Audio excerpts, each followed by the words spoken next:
आई, तू तरी फक्त एक नात नाहीस, तू तर आयुष्याला दिशा देणारी शक्ती आहेस.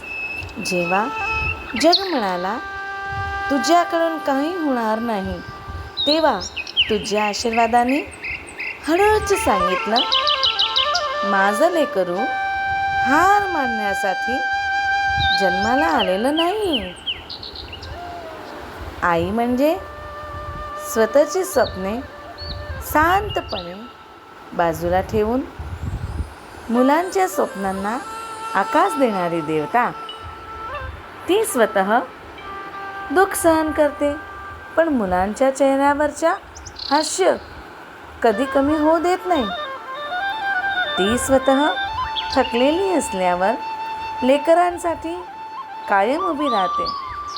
लक्षात ठेवा, ज्या घरात आईचा आवाज आहे ते घर फक्त घर नसतं, ते तर स्वर्ग असतं.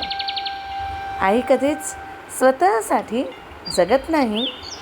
तिचं पूर्ण आयुष्य फक्त आपल्या लेकरांच्या आनंदासाठी वाहिलेलं असते. जगातील प्रत्येक यश छोटं वाटते जेव्हा आईच्या चेहऱ्यावर समाधानाचं हास्य दिसते. या मदर्स डेला फक्त फोटो किंवा स्टेटस नको हवे. एकदा आईचा हातात घेऊन म्हणा, आई, माझ्या आयुष्यात देवाला जर कुठलं रूप असेल तर ते फक्त तू आहेस.